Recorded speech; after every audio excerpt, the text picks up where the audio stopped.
This week we did a scene from one of our favorite movies, The Dark Knight, and I'm going to show you exactly how we made it.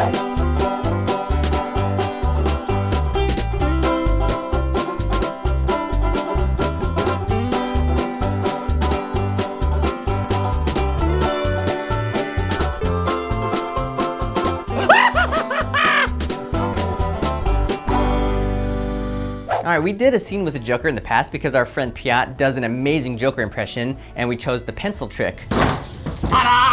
So we're doing another scene from The Dark Knight that has a couple more cool tricks in it. So we've got the truck flip and big explosions and stuff. So that's what this scene is all about. Playing the role of our homemade Joker is once again our friend Piat. He just needs to get the makeup and the wig and everything. So we busted out all the old costumes, they're all wrinkly and dusty, and he's gonna put them on again.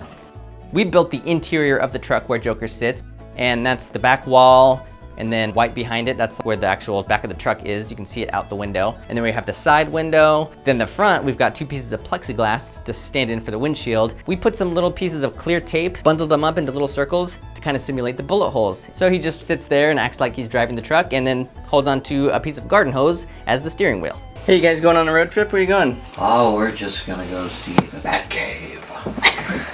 There are only 3 shots of Batman that we did life-size in this, so we brought in my friend Jeff Campbell, who is the animator and designer on The Cutting Room, which is my other show here on CineFix, but Jeff is a huge Batman fan. My son's name is Bruce. I have a Batman tattoo. I also have the Batman symbol on my wedding ring as well. And he has the costume already. Okay, so pretty sweet and detailed, but doesn't quite compare to this bad boy. Yeah, take a look. Look at that. We're actually trying to decide right now which one we should use.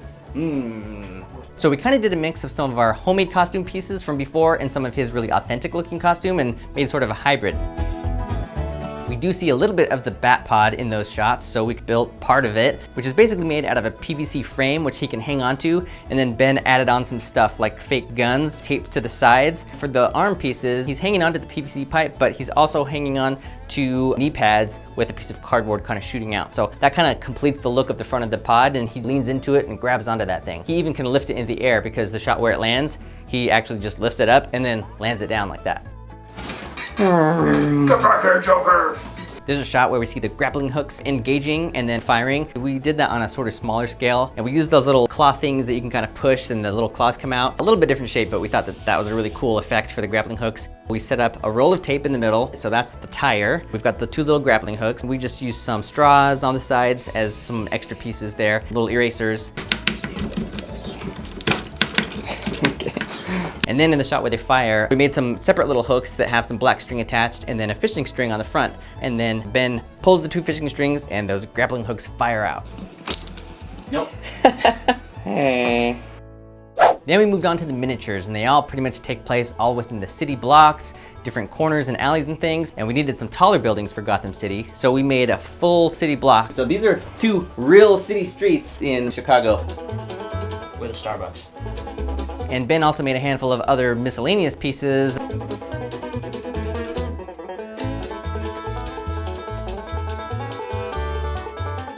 And I made a handful of lampposts because those kind of play a key role in this.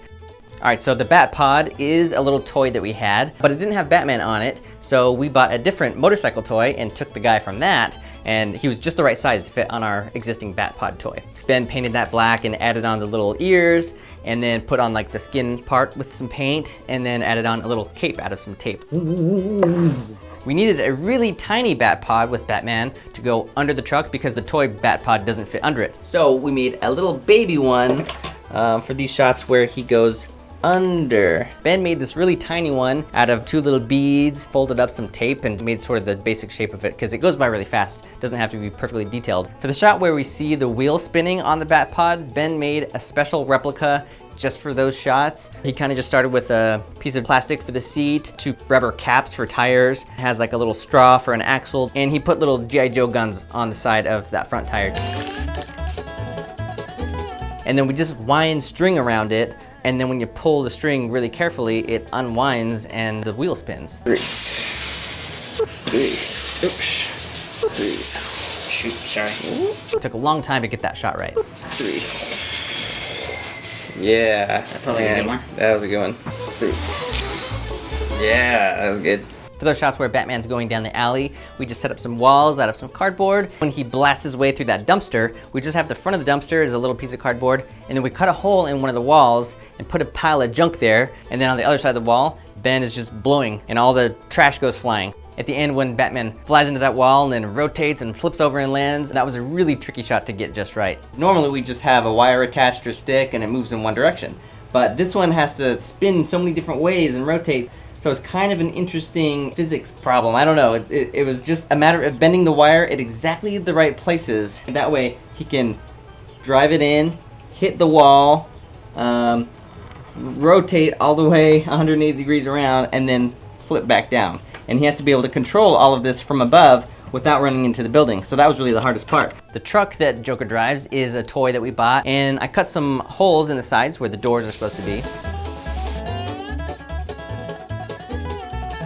And there's one shot where you can see a little clown guy, one of the bad guys, peeking out at the door. So we have this little tiny guy, and Ben painted it. I don't know how he painted this thing so tiny. It's got the little clown makeup and everything on it. And so he peeks out the door. He's on a little piece of a wire, so that as I'm driving along with it with the camera, I can just push on the wire so he peeks out.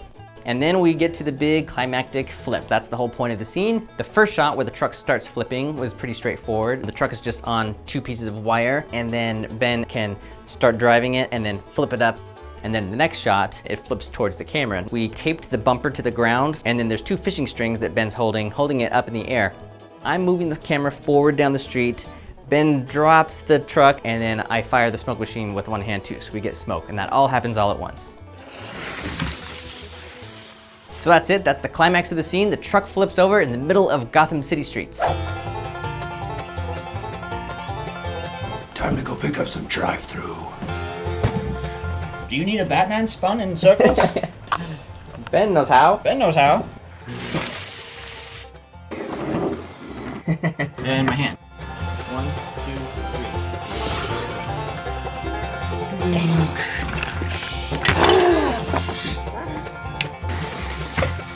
3. Remember, kids, always wear your seatbelt.